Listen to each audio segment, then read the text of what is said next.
السلام عليكم ورحمة الله وبركاته. halkan waxaan rabaa inaan ka diro qaylo dhaan mowduucan u bixiyay barnaamijkan u bixiyay intaan taa u gudbin walaalaha waxaan ka raali gelinayaa xalay caawa labadoo live TikTok ma soo galin oo xoogaa cilad timid darteed baan u soo galin insha Allah laakiin waa wadi doonaa haddii Allah wadaro uu idmo barnaamijka ku saabsanaa faamilada sixirka lagu kala geeyay iyo dhibaatooyinka uu ku hayo barnaamijkaas runtii habeenka dhawada aan live ku soo gelinay dad fara badan oo dhib fara badan oo haysto ay la soo xiriireen oo aan aad uga murgay barnaamijka ay toleenkiisa insha Allah waa wadi doonaa haddii Allah wadaro uu idmo weegiiba laba mar baan soo gali doonaa ama hal mar intaasaan kale raali ahaada arrinta aan rabo inaan maanta walaalaha aan la wadaago waa mowduuc hadda ka hor aan marna ka hadlin laakiin aan rabo inaan caawa ka hadlo dad khaas aan rabo inaan u digo insha Allah tacaala dadka khaaska waa dhalinyarada talaagleyda ah ee ku nool qurbaha khaasatan dalka Mareykanka iyo Canada buuraha jibaaxa ee dhulalkaas socdo ee duurjoogta ah si kala ma dhihi karo run ahaantii dhalinyaradaas way shaqeystaan marka khiyaaraho kolba umadu alla ka sokow iyaga ku tiirsan tahay waa dadka dakhliga ugu fiican soo saaro shaqeysto kartile dadnimo leh buura iyo maxay ahayd jidad dheer u bareeray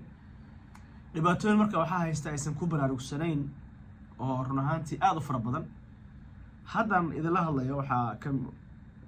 ila hadlay wiil kamid ah dhalinyarada Soomaaliyeed oo xanuunsan xarra marka qodobka inuu aan rabo inuu gudbo yahay dhalinyaradaas xasad badan bay leeyihiin dib badan baan haysto dhibtuna markuu ku dhaco ma fahmaan inuu xanuunkan yahay xanuun ruuxiya waxaa jira walaalo fara badan oo ii imaaday halkan xafiiskan aan joogo iigu yimi maalin dhexdaas wiil ii imaaday wuxuu ila wadaagay qisayaa badan wuxuu igu yiri waxaan ahaa qof shaqeysta reerkiisa Afrika geystay ilmihiisa biila noloshiisa dhan ay isku aadan tahay hooyadii ay noloshu isku wanaagsan tahay qisadeeda ama lacagaha aan sameeyay waxaan uga sheekeeyay rag kale oo saxaabtayda ah kadibna wuxuu yiri haddana sii galay horta wuxuu dhibtu ugu horreysay halkaas iga bilaabantay inaan reerkaygii telefoon ka dansado inaan xaaskayga ka cararo inaan maxay ahayday dhibaatooyin fara badan inay maaragtay igu dhacaan yani mar rabo inaan hadalkii oo dhan ku taqtiiqsado laakiin qaybo ka mid ah rabo inaan idin sharaxo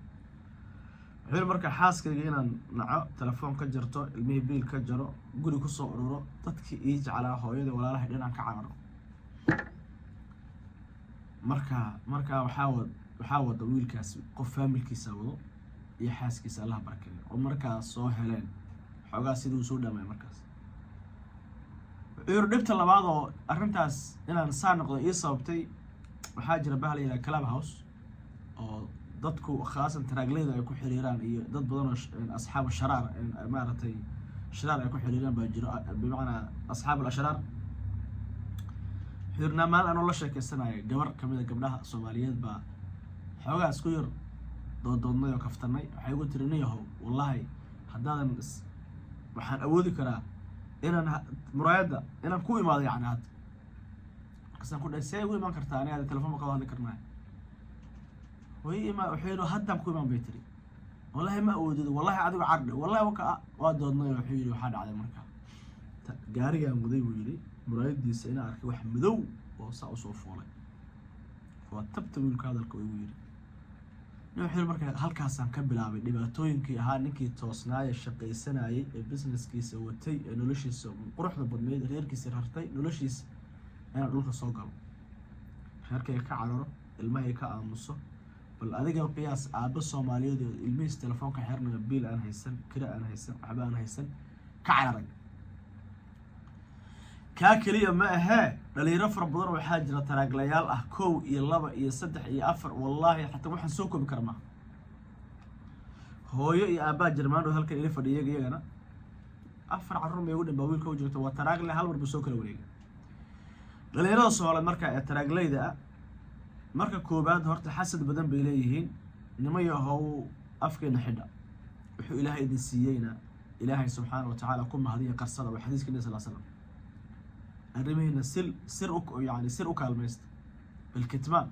nabi maxamed sallallahu alayhi wasallam waa kow labo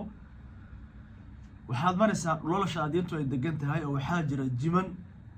dadka inay gaariga la ridaan ama qofka ay dhumiyaanbo u nool oo jidadkaa degan waxaad arkaysaa adoo laami hayo neef ku hor gooyey ama qof dumara ku hormartay ama hal ku goysay hal geela oo waddada maaragtay isku goysay isleeda ka leexo marka shadaadiin fara badanna buurahaas iyo dhulalka waa degan yihiin waa labo lambar saddex xasad fara badanna wuxuu soo ataagaa adiga iyo reerkaaga ninkaagu haddii la yidhaahdo gabadhaada ninkaaga muxuu ka shaqeeyaa waa taraagle markaasaa lagu bilaabaya nabayo marka ilaahayna kaalmaysta markaad xanuunsataanna qur-aan saara ragga Soomaaliyeed hadda gabar iga tagaysa waxay ugu tiri ninkaygu qur-aan ma ogolo guriganaga waa burburay qur-aanna ma ogolo bal u fiirso ragga Soomaaliyeed oo khaasan dhalinyarada taraagooda barnaamijyada insha Allah telefoon sii badan doona qur-aan isa saara adkaartan akhrista salaadahana tukada oo ilaahay ka baqa dhalinyaro far badan waxaa dhibto dhan ugu dhacay waana adkaar la'aan waana salaad la'aan waxaan kusoo gabagabeynaya oo ku dheeraaday dhalinyarada taraaga qofkii garanaya kilibkana u sheergareeyo waxaad isku ilaalin kartaa adkaar weyso salaadaha tukato iyo afar aad xidhato afartaa shay haddaad samayso ilaahay idinka waad ka badbaadaysaa